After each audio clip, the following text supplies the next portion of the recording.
The wind howled against the cottage walls, as if the storm itself had taken offense to the stranger's presence. Alara's fingers tightened around the doorframe, her knuckles white against the weathered wood. Behind her, she could hear Fenris rising from his place by the fire, a low growl building in his chest like distant thunder. "I don't know what you're talking about," she said, though her voice betrayed her with its tremor. The man before her stood impossibly still in the driving snow, not a single flake settling on his dark coat. His beauty was sharp-edged, dangerous, the kind that belonged in museums or nightmares, not on her doorstep. "Don't you?" Lucian tilted his head, and something predatory flickered behind his starlight eyes. 3 years ago, during a blizzard much like this one, something precious was taken from me. Something that belongs at my side, not playing house with a lonely veterinarian on the moors. The word lonely hit her like a physical blow. It was true, pathetically true, but hearing it spoken aloud by this beautiful stranger made her chest tighten with shame. She started to close the door, but his hand shot out faster than thought, fingers wrapping around the edge with impossible strength. "I'm not finished." His voice dropped to a whisper that somehow carried over the storm. "May I come in, Alara? We have so much to discuss." She hadn't told him her name. The realization sent ice through her veins, colder than the highland wind. "How do you—" Fenris appeared at her side, massive head level with her shoulder. At full height, he stood nearly 4 feet tall, silver fur rippling with muscle that belonged on no natural wolf. His blue eyes, those impossible, too human eyes, fixed on the stranger with recognition that made Alara's stomach drop. "Ah," Lucian breathed, and for the first time genuine emotion cracked his perfect composure. "There you are, my prince. Do you know how long I've searched?" Prince. The word echoed in Alara's mind, stirring something deep and uncomfortable. She'd called Fenris that sometimes, hadn't she? A joke between them, because of the regal way he carried himself, the intelligence that gleamed in his gaze. But this man spoke it like a title, like truth. Fenris stepped forward, placing his bulk between Alara and the stranger. When he spoke, it wasn't with the dream voice she'd grown accustomed to, soft whispers in her sleep that felt like shared secrets. This was different. This was real. She doesn't remember. The words formed in her mind with crystal clarity, but they weren't her thoughts. They carried Fenris's essence, his protective fury, and something deeper, something that felt like goodbye. "Leave her in peace, Lucian. She suffered enough for our sins."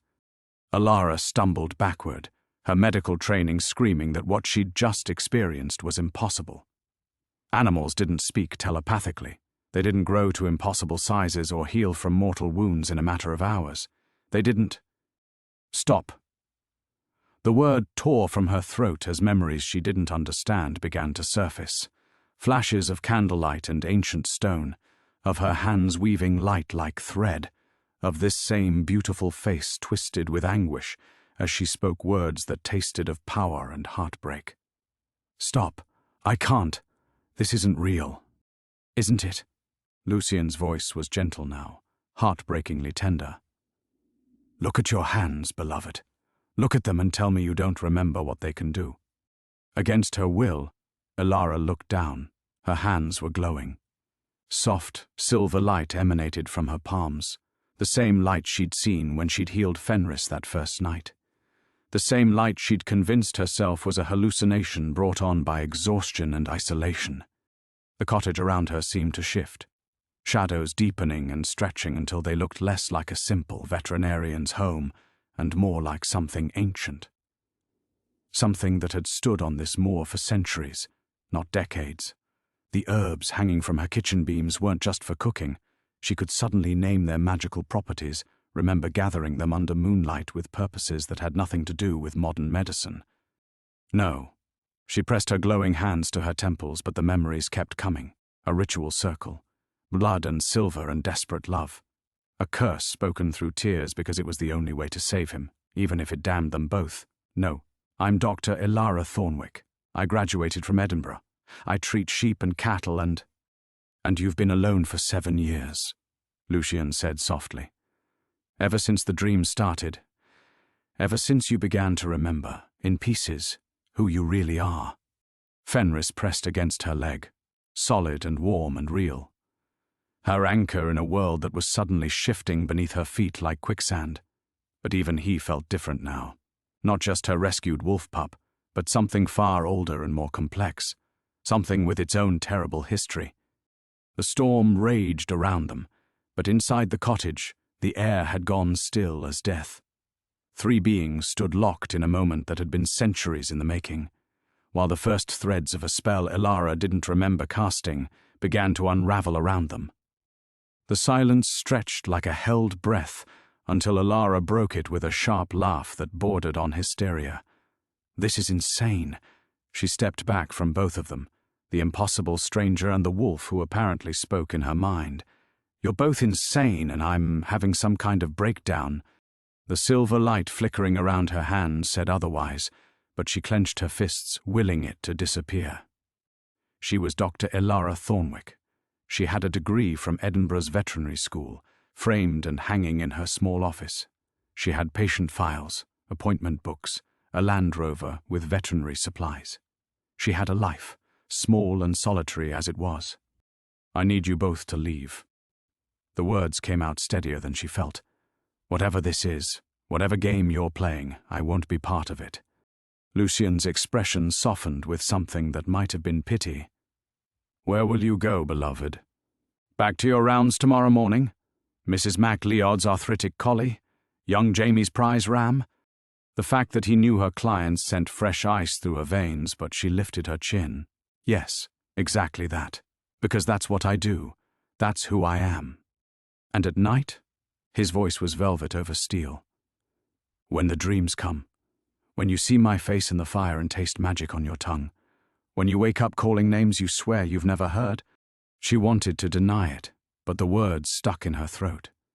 Because he was right about the dreams, about the loneliness that had driven her to this isolated corner of Scotland 7 years ago, seeking something she couldn't name, about the way she'd thrown herself into her work, treating every injured animal with a desperate intensity that her colleagues had called admirable, but she knew was really just another form of running. "I help things," she whispered. "I save them." "Yes." Fenris's voice in her mind was unbearably gentle. "You always did." The memories that statement triggered made her legs weak. She sank onto her worn sofa, the same one where she'd spent countless evenings reading veterinary journals by lamplight. Fenris stretched across her feet, where she'd dozed off watching old films, the wolves breathing a comfort against the endless quiet. This cottage had been her sanctuary for 7 years, 4 years alone, then 3 blessed ones with Fenris. It was small and draughty, the stone walls perpetually damp from highland mists, but it was hers. She thought of her morning routine, coffee from the ancient percolator, the weather forecast crackling over the radio, checking her appointment book while Fenris waited patiently for his breakfast. She thought of her truck loaded with supplies, the familiar weight of her medical bag, the way farmers' faces lit up when she managed to save a sick calf or ease an old dog's pain. "I matter here," she said aloud, as much to herself as to them. "People depend on me." 7 families, Lucian observed, within a 20-mile radius. You see perhaps 20 people in a month, and half of them barely speak to you beyond discussing their animals' ailments. The casual cruelty of his accuracy stung. It was true that her social life consisted mainly of professional interactions, true that she'd driven away the few who'd tried to get closer, the postal worker who'd lingered too long at her door, the young minister who'd invited her to community events with hopeful eyes. She'd told herself she preferred the solitude, that people were complicated in ways that animals weren't.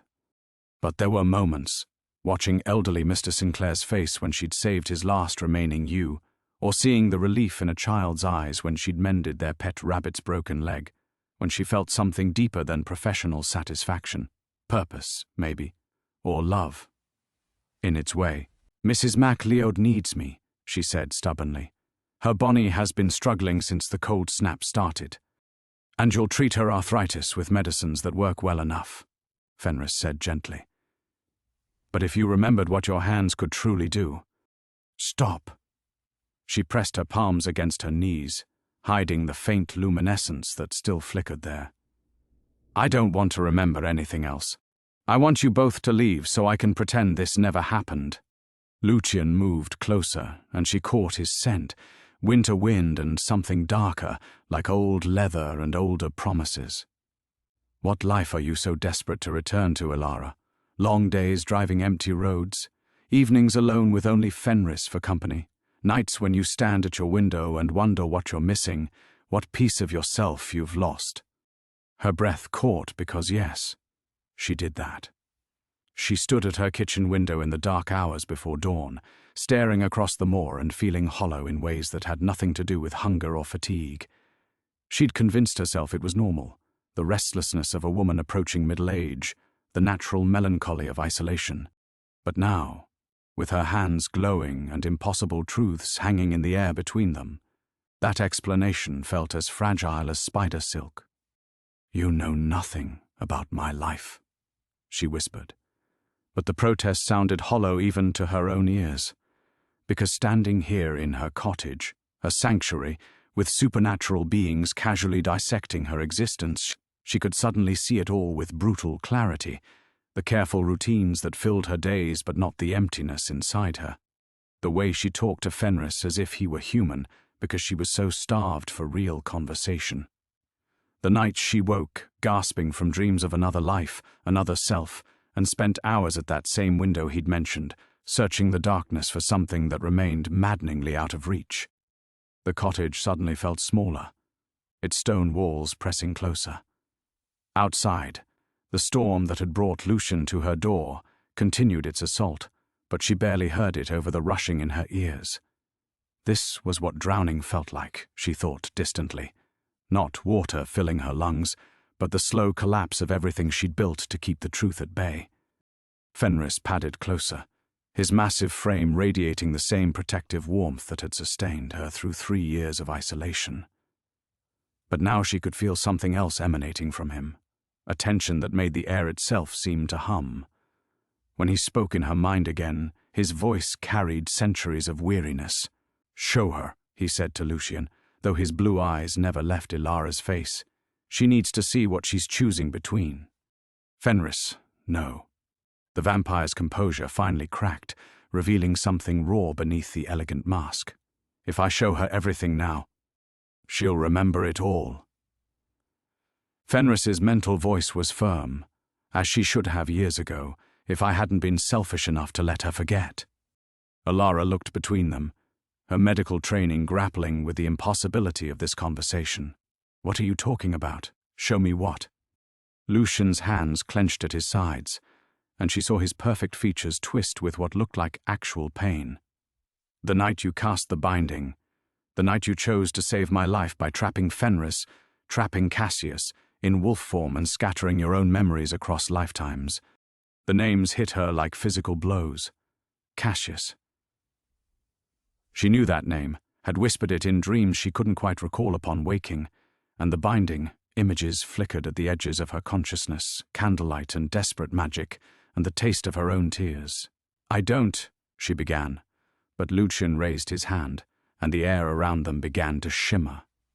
"You were dying," he said softly, and suddenly she could see it. Not in her mind, but here in the cottage itself, as if the past were bleeding through the present like watercolors in rain. Hunters had found our sanctuary. They'd used blessed silver, weapons designed to kill our kind slowly.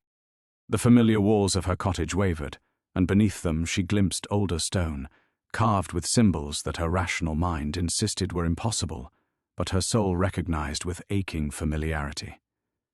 Candles flickered where her electric lamps stood. The scent of burning herbs replaced the everyday smells of tea and wood smoke.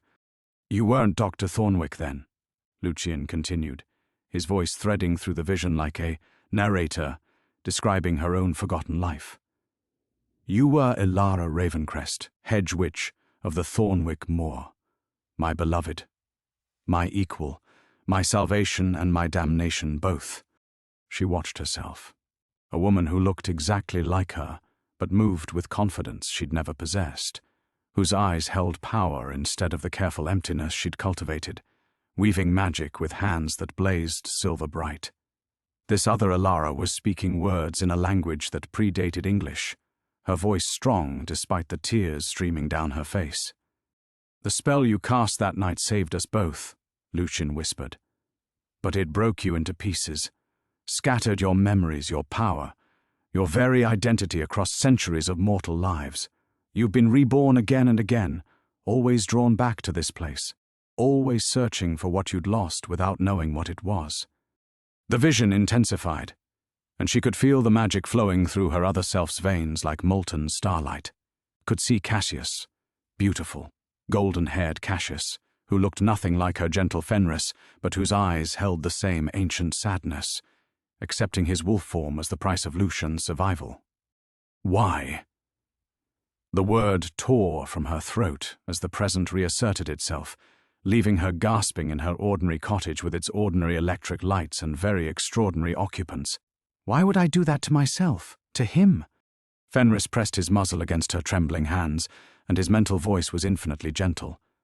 "Because you loved us both, and because there was no other way." The choice crystallized before her with terrifying clarity. She could cling to her small, safe life as Dr. Thornwick, continue her rounds, treat her patients, grow old alone but peacefully on the moor. Or she could step into the truth that blazed just beyond her reach, knowing it would destroy the woman she'd convinced herself she was. Outside, the storm was beginning to ease. The silence that followed felt like standing on the edge of a cliff, gravity pulling at her while every instinct screamed to step back from the precipice. Alara sat frozen on her sofa, hands pressed flat against her knees to hide their trembling, while the weight of impossible choices settled around her like stones. "I can't," she whispered, the words barely audible above the dying wind outside. "I can't be what you're asking me to be." The cottage felt different now, simultaneously too small and vast as an ocean. Every familiar object seemed to mock her, the veterinary journals stacked neatly on her bookshelf, the appointment calendar hanging by the door, the framed degree that proclaimed her Dr. Ilara Thornwick in neat black letters. 7 years of careful construction, and these two beings had unraveled it all in a single evening. "What you're describing, this Ilara Ravencrest, she's not me." She looked up at Lucian, desperate for him to understand. "I don't know magic. I can barely keep my percolator working. I'm just a veterinarian who talks to her wolf too much and hasn't had a real conversation with another human being in months." Lucian's expression was unreadable, but she caught something that might have been disappointment flickering in those starlight eyes. "And yet your hands still glow when you're distressed. You still dream in languages you've never learned. You still—" "Stop." The word came out sharper than she intended. "Just stop trying to convince me I'm someone I'm not." But even as she spoke, part of her mind was cataloguing the impossibilities she'd been ignoring for years. The way injured animals seemed to heal faster under her care than medical science could explain. The herbs she gathered on the moor, telling herself they were for cooking while her hands moved with practiced certainty toward plants she'd never studied. The dreams that felt more like memories, filled with faces and voices that made her wake with tears on her cheeks and names on her lips that turned to mist the moment she tried to grasp them. Fenris shifted beside her, his massive weight settling against her leg like an anchor. When he spoke in her mind, his voice carried a sadness that made her chest ache. "I would stay," he said quietly. "If you choose to remain as you are, I would stay with you until the end of your mortal days. We could continue as we have, you and I against the loneliness." The offer should have been a comfort, but instead it felt like a death sentence. Because now she knew what he was sacrificing, not just a wolf choosing his human companion, but a vampire lord, Cassius, trapped in fur and fang by her own desperate magic, accepting eternal imprisonment rather than force her to remember what she'd chosen to forget. "How long?" The question escaped before she could stop it. "How long have you both been waiting for me to remember? This incarnation?" 7 years, Lucian replied, "since the dreams first began to surface and drew you back to this place. But before that—" He paused, and something like grief shadowed his perfect features. "I have been searching for you for 3 centuries, beloved. through 17 different lives. 17 lives. 17 versions of herself, born and lived and died, while these two immortal beings waited for her to become whole again. The scope of it staggered her, made her feel simultaneously insignificant and impossibly precious. The others, the other me's, did any of them remember? Fragments, Fenris answered gently. Never enough. You always died young, as if some part of your soul knew it hadn't found what it was seeking. The weight of all those lost years pressed down on her. All those incomplete lives lived in the shadow of a truth she couldn't grasp. How many times had she stood at windows like this one, searching empty horizons for something she couldn't name? How many times had she chosen isolation over connection, driven by instincts she didn't understand? I have patients who need me, she said suddenly, grasping for the mundane reality that had sustained her. Mrs. MacLeod's collie, Jamie's ram. Tomorrow is Thursday. I have 4 appointments scheduled. Yes, Lucian said softly. You do. She looked at him sharply, surprised by his lack of argument. So you understand why I can't just abandon my responsibilities? I understand that you're terrified, he replied with devastating gentleness. I understand that the life you've built, small as it may be, feels safer than stepping into a power that once moved mountains and commanded storms. I understand that you would rather remain half alive than risk becoming fully yourself. His words hit like physical blows because they were true. She was terrified of the magic that flickered beneath her skin, of the memories that threatened to drown her in their intensity, of the love she could feel pressing against the barriers in her mind like floodwater behind a cracking dam. Most of all, she was terrified of losing the careful emptiness she'd cultivated. It wasn't happiness, but it wasn't the devastating heartbreak she sensed waiting in her forgotten past either. Outside, the storm had quieted to gentle snow, but inside the cottage, the real tempest was just beginning. The silence stretched between them like a held breath, broken only by the soft whisper of snow against glass. Elara stared at her hands, these treacherous hands that glowed with impossible light, and felt the last of her carefully constructed walls beginning to crumble. What happens to Dr. Thornwick? She whispered. What happens to the woman I've been for 7 years? Lucian's expression gentled, and for the first time since he'd appeared at her door, she saw not the commanding vampire king, but something achingly vulnerable beneath his otherworldly beauty. She becomes part of something larger. She doesn't disappear, beloved. She finally comes home. The word home hit her like a physical blow because she realized with sudden, devastating clarity that she had never felt at home. Not in 7 years of this cottage, not in the decade of veterinary practice before that, not in all the careful routines and professional accomplishments that should have added up to a life. She had been a woman treading water in an ocean of her own making, mistaking motion for progress. Mrs. MacLeod's collie, she said again, but the words felt hollow now, a lifeline that was already fraying in her grip. Will be treated by the locum who covers your practice during emergencies, Lucian replied gently. Dr. Morrison from Inverness. You've called him before. Of course he knew about Morrison. Of course he had thought this through while she was still clinging to the illusion that she had a choice. But the casual competence of his planning felt less like manipulation and more like care, as if he had been preparing for this moment while desperately hoping it would never come. Fenris's warm bulk pressed closer, and his mental voice wrapped around her like a familiar embrace. You don't have to choose between helping and being who you are, Elara. The magic that flows through your blood, it's the same power that's driven you to heal. You've always been drawn to wounded things because your soul remembers what it's like to be broken. The truth of that statement resonated through her bones. Every injured animal she'd saved, every desperate midnight call she'd answered, it hadn't just been duty or professional dedication. It had been something deeper, more primal, a need to mend that felt as essential as breathing. She thought of the sparrow with the broken wing she'd found on her doorstep 3 months ago. No reasonable veterinarian would have spent hours setting bones so delicate they were barely visible, but she had worked through the night with a focus that bordered on obsession.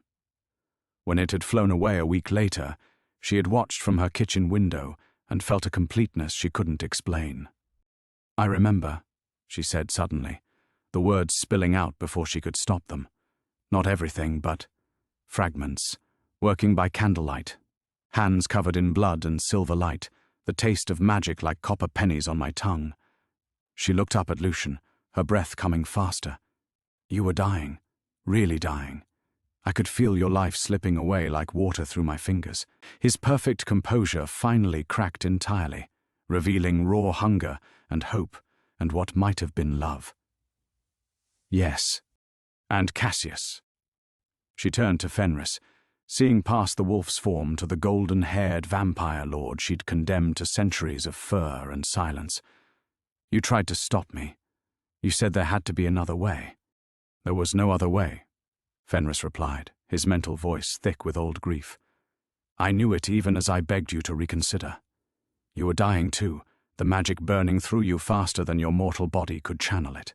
The binding was the only spell powerful enough to save Lucian, and it required—" He paused, as if the words still hurt after all these centuries. "It required everything you were." The memory surfaced fully then, washing over her like a tide she was too tired to fight. The stone circle on the moor, older than the Roman roads and twice as sacred. Her own voice chanting words that seemed to tear themselves from her throat. Cassius's human form dissolving into lupine grace, while Lucian's wounds sealed themselves with silver fire. And through it all, the terrible awareness that she was unmaking herself, scattering her essence across time like seeds on barren ground. "I loved you both," she whispered, and knew it was true. Had always been true, through 17 lifetimes of forgetting. "You still do," Lucian said simply. "That's why you're so afraid." She stood abruptly, pacing to the window where she had spent so many restless hours searching empty horizons. The moor stretched before her, blanketed in fresh snow that gleamed silver under the clearing sky. Somewhere out there was the stone circle where she had willingly destroyed herself for love. Somewhere out there was the life she had fled from and the power she had scattered to the winds. Behind her, she heard Lucian move closer, felt the supernatural chill that clung to his immortal flesh. "The choice is yours, beloved. It always has been. But choose knowing that this time there may not be another chance. The binding grows weaker with each passing year. If you reject the memories now, they may fade forever." She pressed her palm against the cold glass, watching her breath fog the window. Such a simple thing, breathing, such a human thing. If she stepped into her true nature, would she lose even that small mortality? "Will I still be me?" The question was barely a whisper. "You'll be more yourself than you've ever been," Fenris answered with absolute certainty. Outside, the storm had finally broken, leaving behind a world transformed by snow and starlight. Inside the cottage, Alara Thornwick took her last breath, as a woman who believed herself ordinary. "And God help us all," she said, turning away from the window and toward the impossible future waiting in immortal eyes. "Show me how to remember." The words had barely left her lips when the cottage began to change around them, not the gentle shimmer of Lucian's earlier vision, but a violent restructuring of reality that made her teeth ache. The electric lights flickered and died, replaced by the warm glow of dozens of candles that materialized from nothing. Her worn furniture dissolved like morning mist, revealing older pieces carved from dark wood and inlaid with silver symbols that pulsed with their own inner light. "The remembering isn't gentle," Lucian warned, his voice seeming to come from very far away despite his proximity. 3 centuries of scattered memories returning all at once. The first wave hit her like a physical blow, dropping her to her knees on stone floors that had been carpet moments before.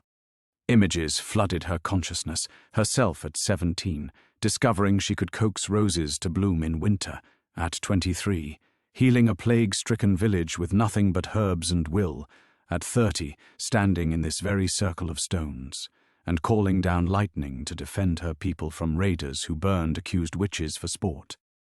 "Too much," she gasped, pressing her palms against her temples as 17 lifetimes of experiences crashed together in her skull. "I can't." Fenris was beside her instantly, his massive form providing an anchor as her sense of self threatened to shatter completely.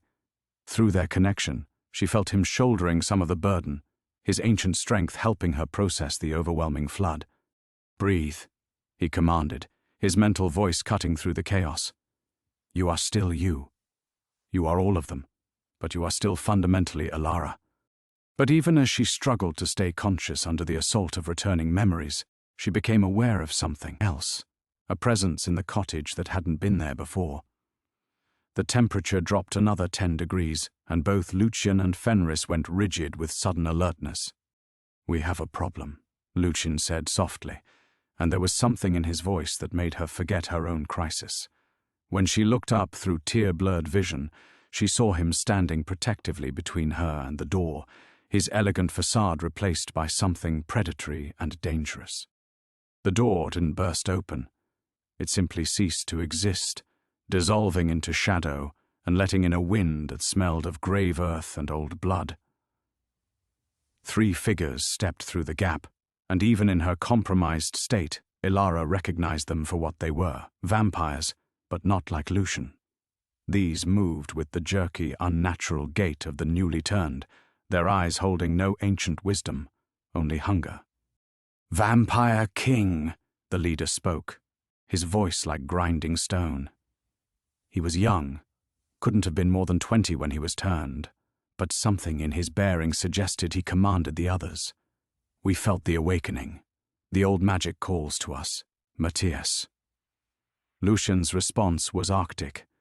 "You were warned to stay away from this place."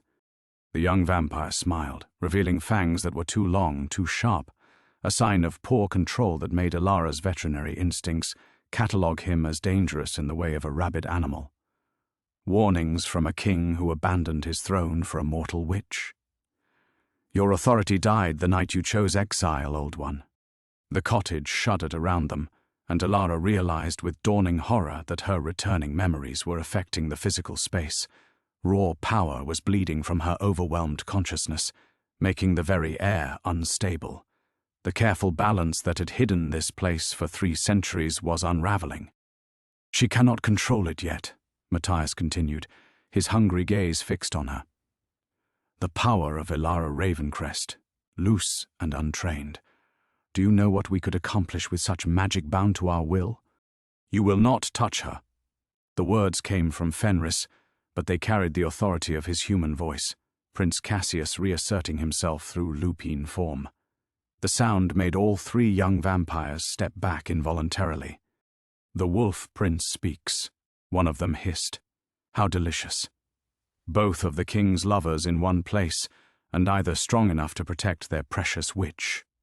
That was when Alara felt it.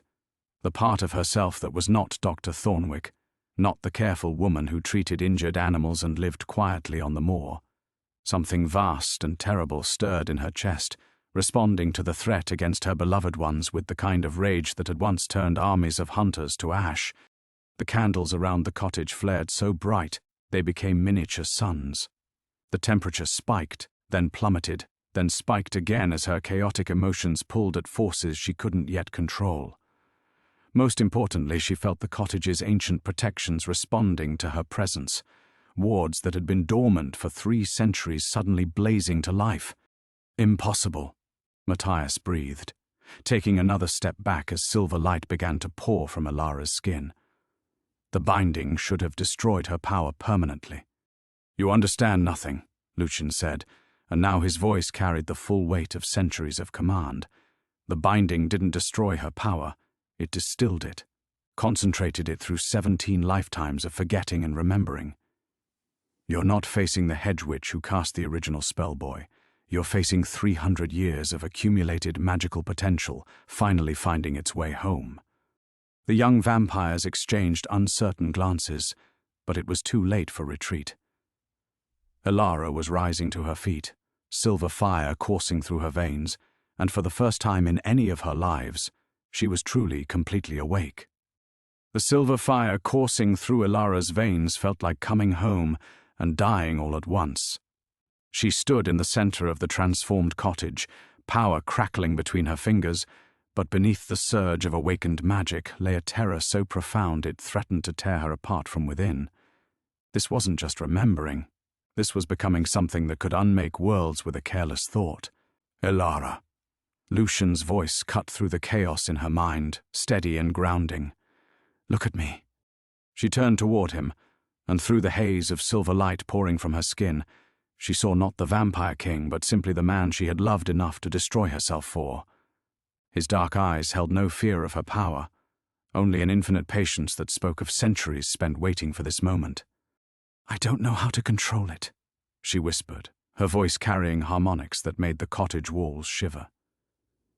The young vampires had retreated to the far side of the room, but she could feel their hunger pressing against her consciousness like wolves circling wounded prey. I can feel everything, every spell I ever cast, every life I ever lived. It's too much. Then don't try to control it, Fenris said, his mental voice calm despite the supernatural tension filling the air. Not yet. Just aim it. Matthias chose that moment to test their defenses, lunging forward with inhuman speed toward Elara's exposed flank. He made it 3 steps before her power lashed out instinctively, sending him sprawling against the far wall with enough force to crack the ancient stone. Interesting, he wheezed, pulling himself upright with a grin that was all predator. The witch has teeth, but untrained power is like wildfire, burns as much as it protects. He was right, and they all knew it. Already she could feel the magic eating at her mortal frame, demanding more than her human body could safely channel. In her fragmented memories, she saw herself at 30, the night she cast the binding, and understood with devastating clarity why that version of herself had been willing to scatter her soul across centuries. The alternative had been burning out completely, taking Lucian and Cassius with her. We need to get her out of here, Lucian said quietly, his supernatural hearing no doubt catching the strain in her too rapid heartbeat. The awakening is drawing attention from more than just these fledglings. As if summoned by his words, the night outside began to sing, a sound like wind through a graveyard that spoke of older, hungrier things stirring on the moor. Elara felt them moving in the darkness beyond the cottage's protective wards. Vampires, yes, but also other creatures drawn by the scent of unleashed power. Things that had slept in the stone circles and bog hollows, waiting for magic strong enough to sustain their ancient hungers. A stone circle, she gasped, sudden understanding flooding through her. I need to complete the binding. Not to trap you, to anchor the power properly. Lucian's expression went carefully blank. Beloved, the circle is what created this entire situation. If you attempt another binding without full control, then I'll die, she finished, surprising herself with how calm she sounded. But if I don't, this power will tear through every barrier between the mortal world and things that should stay buried. I can feel them waking up, Lucian. All of them.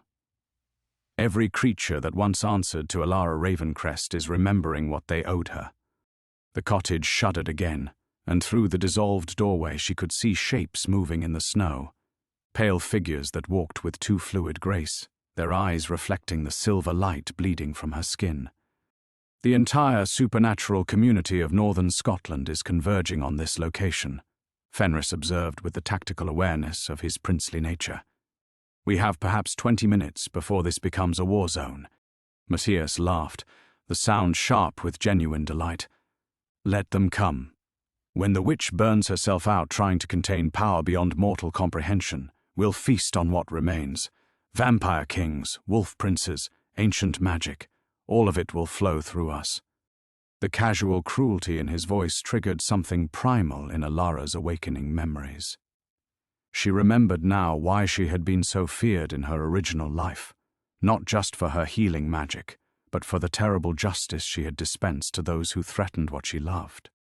You want to see untrained power? She asked softly, and her voice carried echoes of 17 different lifetimes. The silver light around her began to shift, taking on edges that cut at reality itself. Let me show you what 300 years of accumulated rage looks like. Elara, no. Lucian started forward, but she was already moving, not toward Matthias, but toward the window that faced the stone circle. "If I'm going to burn out anyway," she said, looking back at the two immortal beings who had shaped every incarnation of her existence, "then let it be in service of something larger than revenge."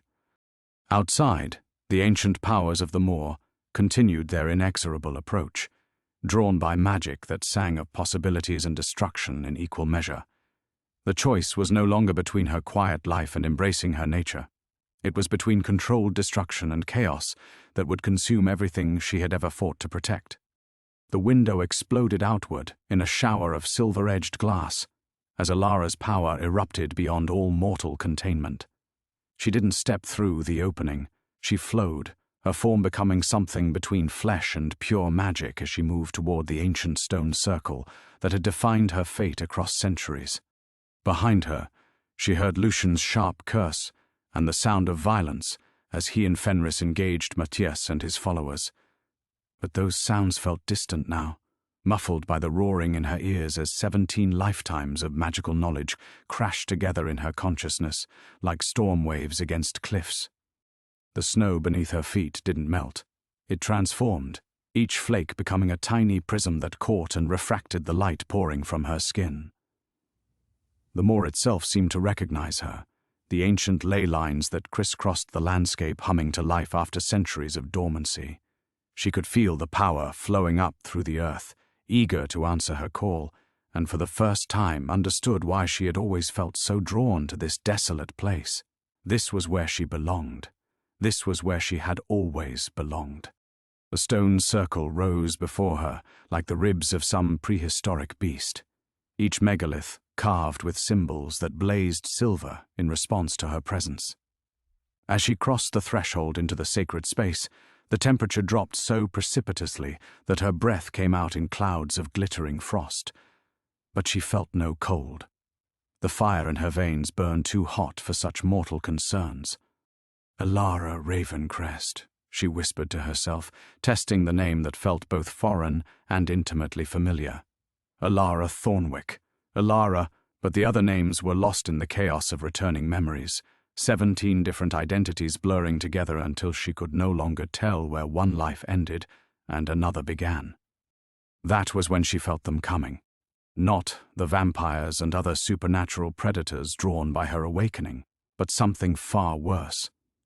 The very foundations of reality were beginning to crack under the pressure of her uncontrolled power, and through those cracks, things that had been banished eons ago were pressing close to the mortal world. She saw them in her mind's eye, entities of pure hunger and malevolence that existed between the spaces of creation, sustained by chaos and contradiction. They had been locked away since before humans learned to speak, but her fractured magical field was creating the exact conditions they needed to break free. She gasped, falling to her knees in the center of the circle as the full scope of what she'd unleashed became clear. Not this. Never this. The stone beneath her palms was warm despite the freezing air, pulsing with a rhythm that matched her racing heartbeat. Through her connection to the circle, she could feel the protective wards she'd woven 3 centuries ago, complex, beautiful magic that had kept the moor's supernatural population in careful balance.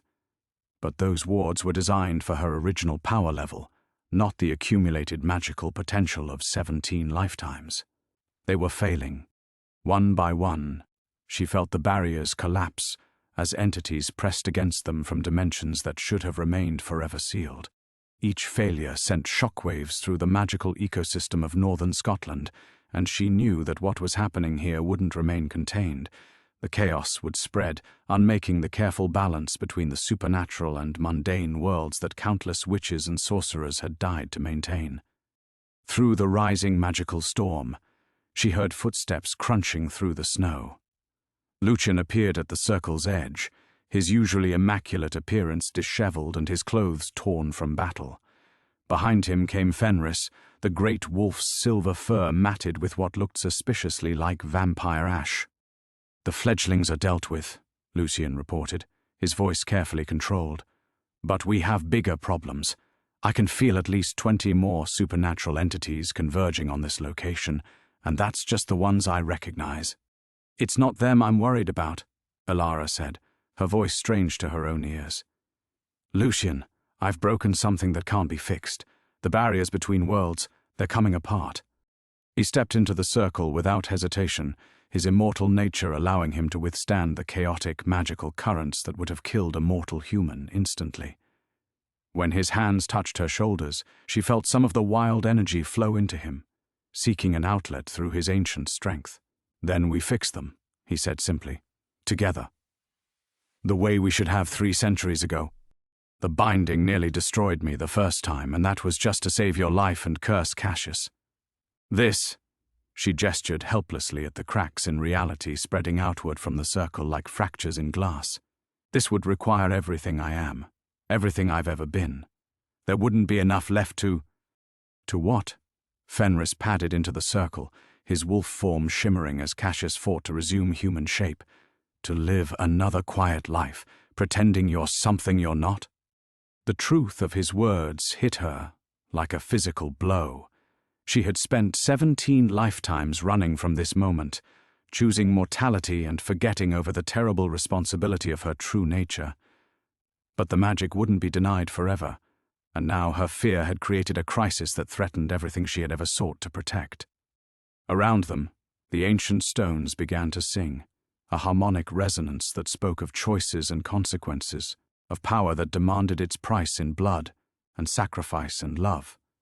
The harmonic resonance of the stones grew louder, becoming a discordant shriek that made reality itself seem to buckle and warp. Elara pressed her hands to her ears, but the sound was coming from inside her skull now, the collective scream of 17 different souls trying to inhabit one mortal frame.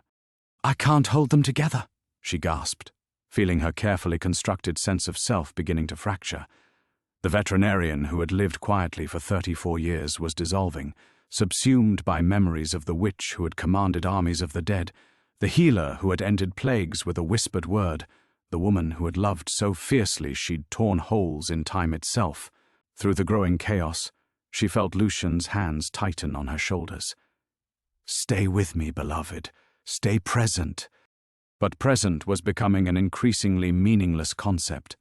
The boundaries between past and future were blurring as badly as those between dimensions, and she could see all her lives spreading out like cards from a deck, each one ending in the same moment of choice, the same terrible sacrifice made for love. "Elara." Fenris's voice carried the desperate authority of Prince Cassius. "Look at what's happening." She forced her fragmenting consciousness to focus on the world beyond her internal storm, and immediately wished she hadn't. The cracks in reality had widened into gaping wounds, and through them she could see the spaces between worlds, vast expanses of hungry void where things that should not exist writhed and pressed against the failing barriers. But worse than the cosmic horrors were the immediate consequences. The supernatural convergence Lucian had warned about was accelerating, drawn not just by her power but by the weakening of every protective ward in northern Scotland. Vampires, fae, werewolves, spirits of the moor, all the creatures that had lived in careful hiding were being forced into the open as their sanctuaries collapsed. "The binding won't work," she said with sudden, terrible clarity. "Not the way I did it before. I used my own life force as the anchor, but there isn't enough left in this incarnation to contain what I've become." Lucian's face went ashen in the silver light. "There has to be another way." "There is," Fenris said quietly, his wolf form beginning to shift and blur as Cassius fought to break free of the curse. "Use us. We're immortal. We can bear the weight of a binding that would destroy a mortal." "No." The word tore from Elara's throat with enough force to make the nearest stone crack. "I won't sacrifice you again. I won't watch you disappear into some half-existence for another 3 centuries. Then we all die here," Cassius said, his human voice finally breaking through as his transformation completed. He stood before her in his true form, tall and lean with silver hair that matched his wolf coat, his eyes holding centuries of patient love. Along with everyone we might have protected. The truth of it was spreading around them like ripples in a pond. Already she could hear screaming in the distance as reality storms ravaged the outlying settlements. Sheep were being born with too many eyes. Children were seeing through walls. The aurora borealis was shining at ground level, turning the snow into fields of burning light. "There's another option," Lucian said slowly, his vampire senses no doubt picking up something she couldn't perceive. "If the binding requires more life force than one mortal can provide." Alara felt her heart stop as she understood what he was suggesting. "You want me to drain you, both of you?" "Not drain. Share. Pool our immortal essence with your accumulated power. Create a binding so absolute it doesn't just repair the barriers but reinforces them permanently. The cost would be our existence as we know it," Cassius finished. "We understand. But Alara, look around you. This isn't just about us anymore." She followed his gaze and saw the truth written in silver fire across the night sky. The dimensional fractures were multiplying exponentially, and through them came whispers of things that made even ancient vampires seem benign by comparison. The choice was no longer between sacrifice and salvation, it was between controlled annihilation and chaos that would consume worlds. "I can't," she whispered, her voice breaking. "I can't lose you, not again." Lucian's hand cupped her face with infinite gentleness. "You won't lose us. We'll be part of the magic, part of the protection itself. Eternal guardians instead of eternal wanderers. But I'll be alone." "No," Cassius said, kneeling beside her as the stones screamed their harmony of endings and beginnings. "You'll carry us with you, forever. In every spell, every healing, every moment of wonder. That's not death, beloved. That's transformation."